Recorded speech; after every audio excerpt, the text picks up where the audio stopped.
and welcome. We are waiting for the food to get here, but we're going to go ahead and get started, and then we will find a good breaking point to make sure that everyone gets fed during this fantastic lunch hour. So, on behalf of the Student Bar Association, I want to welcome you to DiverCity Week 2013, a celebration of lives and law in our San Francisco. In just a moment, I will turn it over to Professor Nice, but I want to take an opportunity to thank a couple of people, one of whom is bringing the food.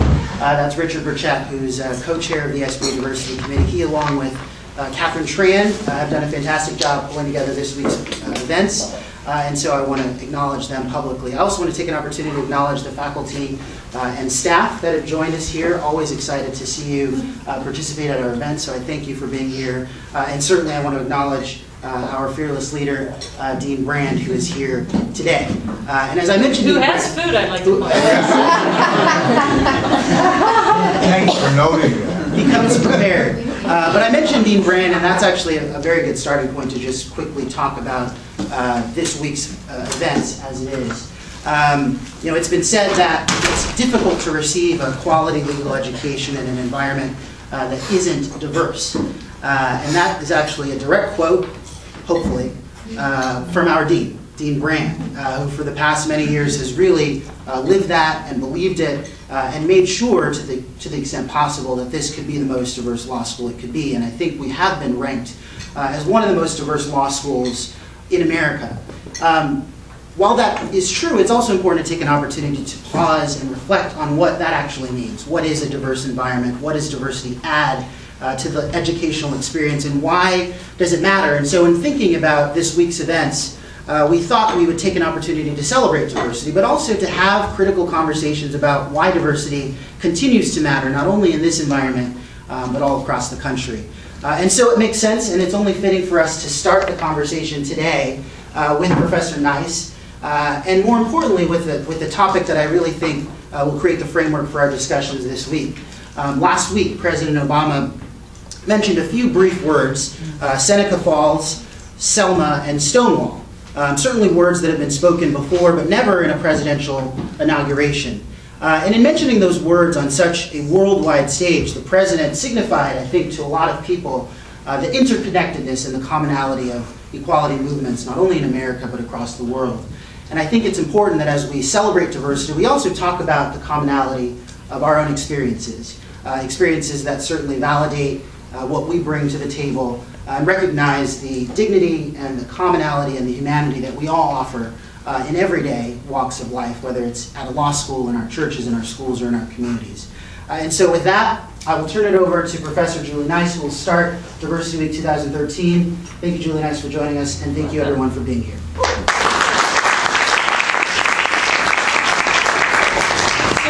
Is just try to break it at a good point when the food arrives, because I know that that's important to everyone. Let me just say at the outset that I'm honored to speak and kick off our week, and also to say that I am here because of the diverse people in this community. And that's what attracted me to USF and why I'm so happy to be here, and I hope that that's part of the reason for all of you. Probably it is, which is why you're here today. So what I want to do before I sort of get into my remarks is just sort of remind us of the history.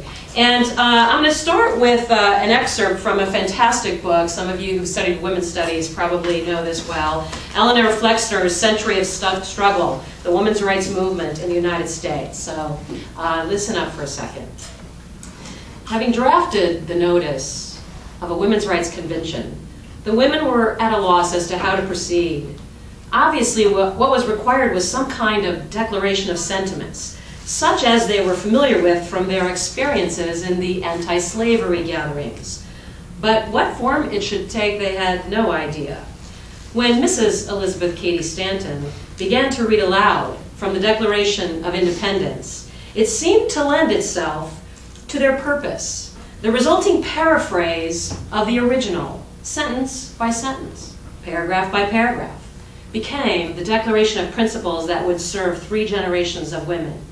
Quoting, "When in the course of human events it becomes necessary for one portion of the family of man to assume among the people of the earth a position different from that they have hitherto occupied, we hold these truths to be self-evident, that all men and women are created equal, that they are endowed by their Creator with certain inalienable rights, that among these are life, liberty, and the pursuit of happiness. Still quoting. The history of mankind is a history of repeated injuries and usurpations on the part of man toward woman, having in direct object the establishment of an absolute tyranny over her.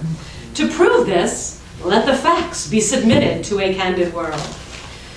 Now, back to the text. The facts presented ranged over every aspect of woman's status, and in conclusion, departing somewhat from the model, the Declaration stated, again quoting, "In entering upon this great work before us, we anticipate no small amount of misconception, misrepresentation, and ridicule. But we shall use every instrumentality within our power to effect our object. We shall employ agents, circulate tracts, petition the state and national legislatures, and endeavor to enlist the pulpit and the press on our behalf. We hope this convention will be followed by a series of conventions embracing every part of the country." That was the call in the Declaration of Principles. On July 19th, 1848, a fine summer morning, and despite the demands of the haying season in the Finger Lakes region of New York, the fears that no one would show for the convention were not realized. Indeed, people came from a radius of 50 miles to the little Wesleyan chapel, which the convention initiators found locked when they arrived. Perhaps a reluctant minister had regretted his rash act in making his premises available for such an occasion. But the delay was brief. A nephew of Mrs. Stanton's was boosted through the window, and the gathering crowd flocked inside. Upon entering the chapel, they heard Elizabeth Cady Stanton rise to make her maiden speech. It's her first public speech, the woman who was the architect of the women's rights movement. Quoting her, "I should feel exceedingly diffident to appear before you at this time, having never before spoken in public. Were I not nerved by a sense of right and duty, did I not feel that the time had come for the question of woman's wrongs to be laid before the public, did I not believe that woman herself must do this work, for woman alone can understand the height, the depth, the length, and the breadth of her degradation." There followed a speech, almost incredible for a novice, long, scholarly, but eloquent, of the kind that was to become familiar to Mrs. Stanton's audiences over the next 50 years, as they had to keep making the same speech that women were smart enough to vote. There were other speakers. There were plenty of lively discussion, particularly over Resolution 9, read by Mrs. Stanton. Quote, "Resolved that it is the duty of the women of this country to secure to themselves their sacred right to elective franchise," unquote. This was the only resolution that was not passed unanimously. Instead, it carried by a very small margin. And at the conclusion of the proceedings, where there were hundreds of men and women present, 68 women and 32 men signed their name to the Declaration of Principles, including the right to vote.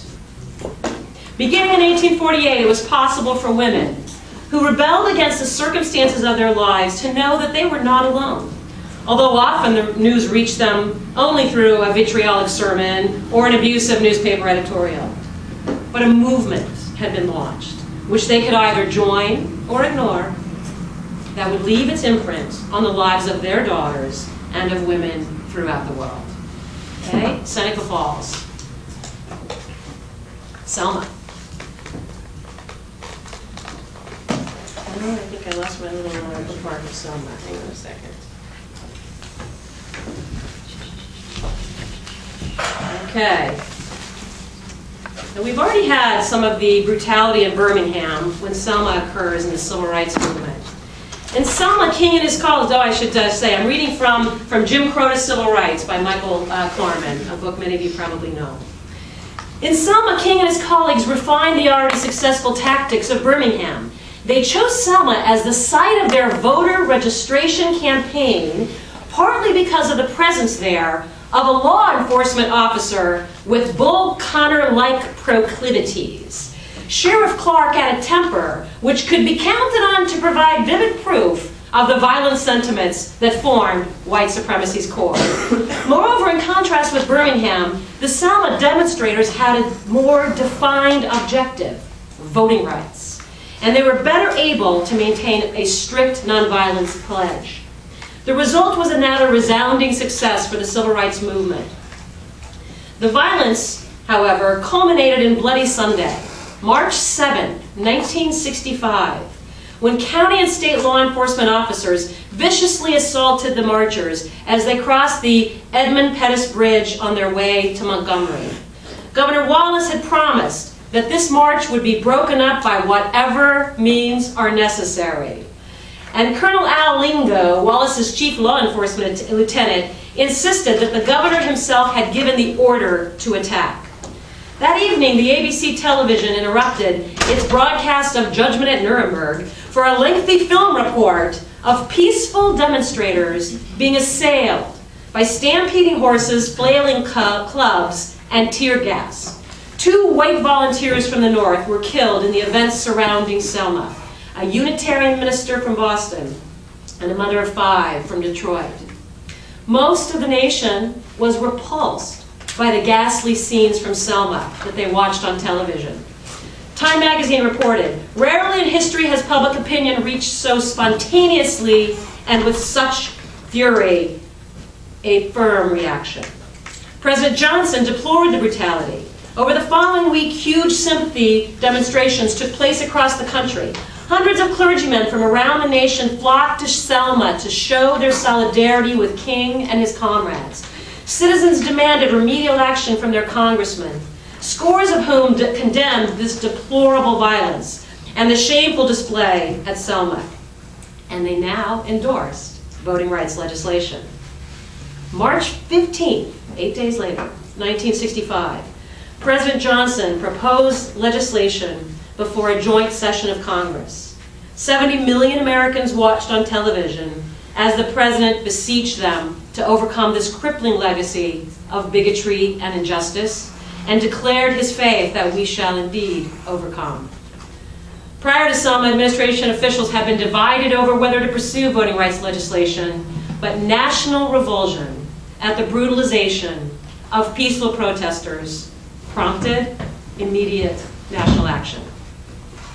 Selma. And finally, and briefly, Stonewall.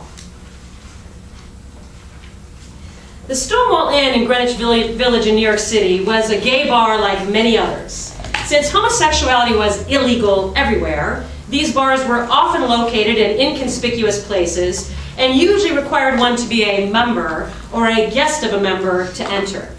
Known as places where patrons could go to drink, dance, and socialize, drag shows were usually held late at night.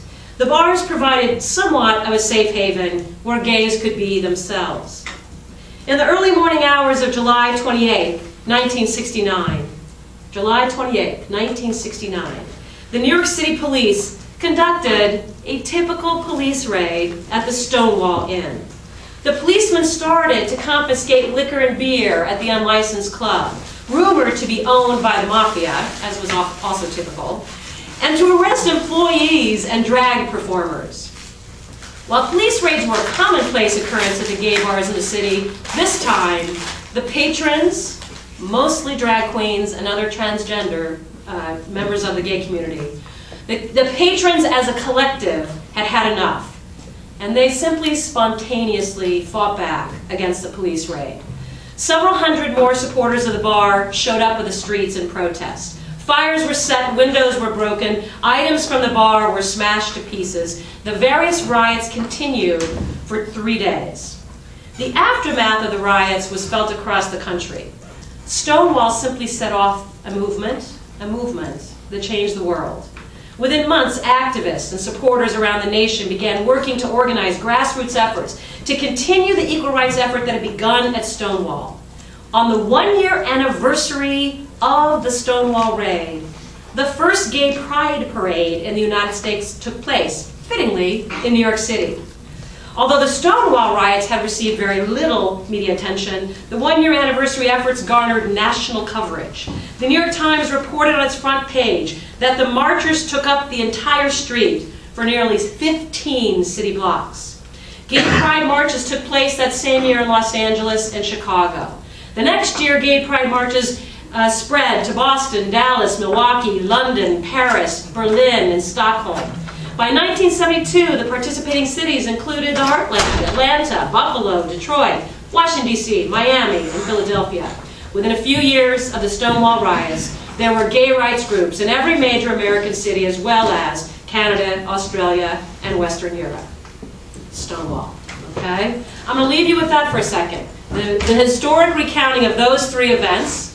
Grab a burrito, back to how law matters when you return with your food.